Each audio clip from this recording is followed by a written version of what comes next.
Je suis Michael Moussa, je suis doctorant en droit public à l'Université d'Abomey-Calavi et par ailleurs président du Centre d'éducation aux droits de l'homme et du peuple, une association qui a pour objectif de promouvoir les droits humains, de contribuer à la consolidation de l'état de droit et d'œuvrer pour la culture des valeurs démocratiques.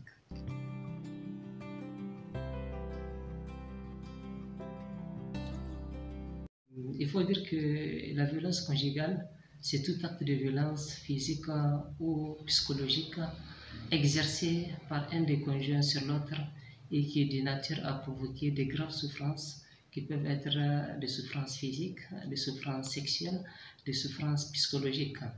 Et les violences conjugales, malheureusement, c'est un des défis qui se pose à notre société et globalement qui se pose au monde parce que la lutte contre ces violences contribuera à rendre effectif le droit à la fois des femmes et des époux au sein de la cellule familiale.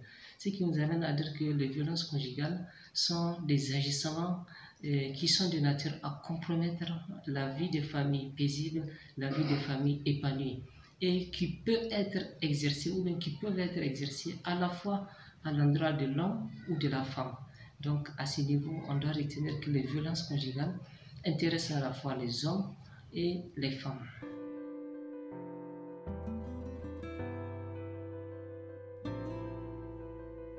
Il faut dire que la violence conjugale se matérialise par des actes qui relèvent d'une catégorisation particulière et qui tombent sous le coup d'une qualification juridique aussi diversifiée.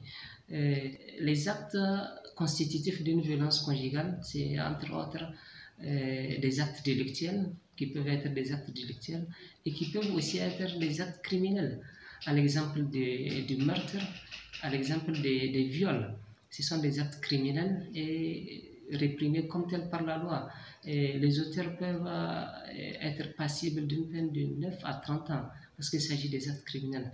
Les actes constitutifs d'une violence conjugale et qui peuvent être des délits sont entre autres les violences, les mutilations génitales féminines, ça peut être des coups et blessures volontaires, ça peut être des actes impudiques, ça peut être un attentat à la pudeur. Ce sont donc autant d'éléments délictuels qui peuvent faire l'objet d'une condamnation pénale qui va de 3 mois à 3 ans de prison, sans préjudice éventuellement des sanctions pécuniaires qui peuvent être prononcées contre leurs auteurs.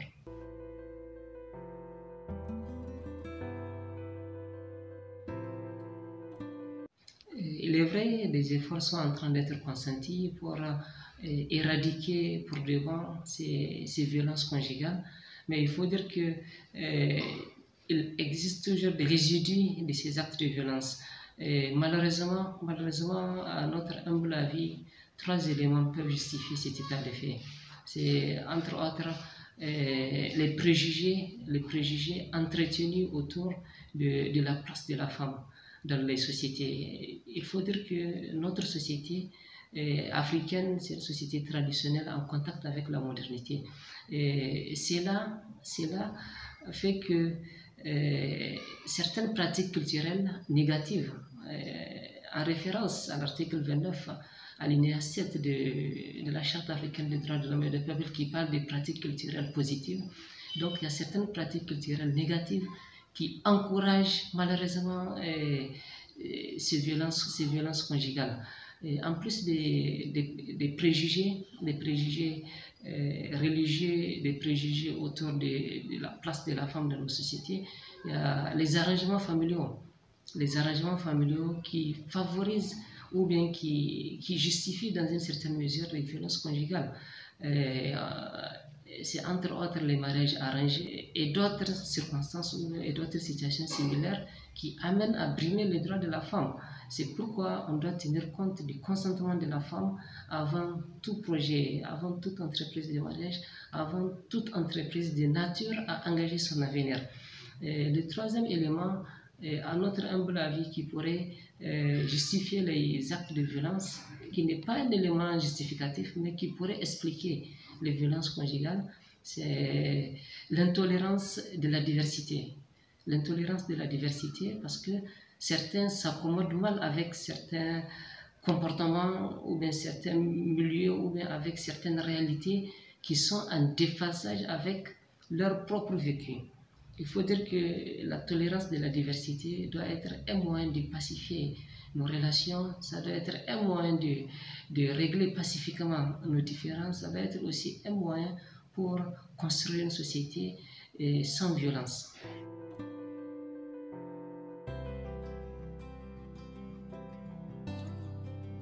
Je dirais que l'espoir est permis, et qu'il suffit de travailler, il suffit d'aller vers l'éducation aux droits humains qui, à mon avis, constitue un tremplin ou bien constituera un tremplin dans cette lutte contre les violences conjugales. En plus de l'éducation aux droits humains, parce qu'il faut reconnaître que l'éducation aux droits humains a son importance. Ça permettra de sensibiliser le maximum de personnes sur les droits, sur leurs droits, sur leurs devoirs dans la société, sur les comportements encouragés, sur leurs devoirs de citoyens, sur tout ce qui pourrait contribuer à construire une société sans ignorance, parce qu'il faut reconnaître que l'ignorance est la mère de tous les vices et que c'est cette ignorance qui amène les gens à agir dans l'un ou dans l'autre sens déplorable.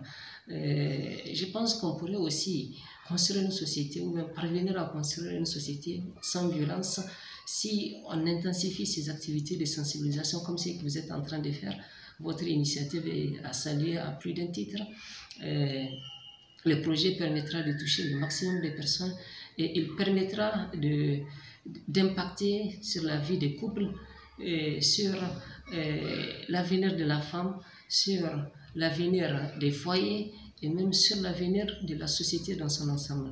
Je pense que il suffit de travailler, il suffit de continuer à travailler, il suffit d'intensifier les campagnes d'information, de sensibilisation, de formation et d'éducation aux droits humains de façon générale pour réussir à éradiquer pour de bon de notre société les violences conjugales.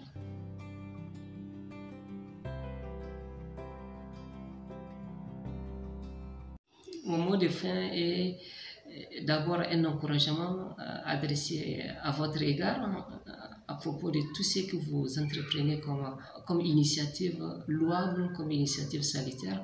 Et donc, je vous encourage, je vous exhorte à continuer de l'avant.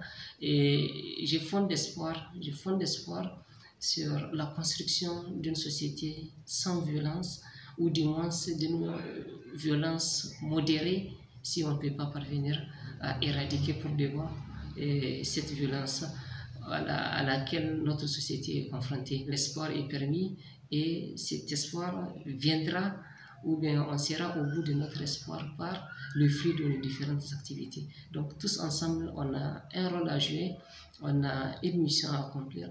Il suffit que chacun s'investisse, que chacun accomplisse ce qui lui revient de droit pour finalement parvenir à construire cette société, cet idéal auquel nous aspirons.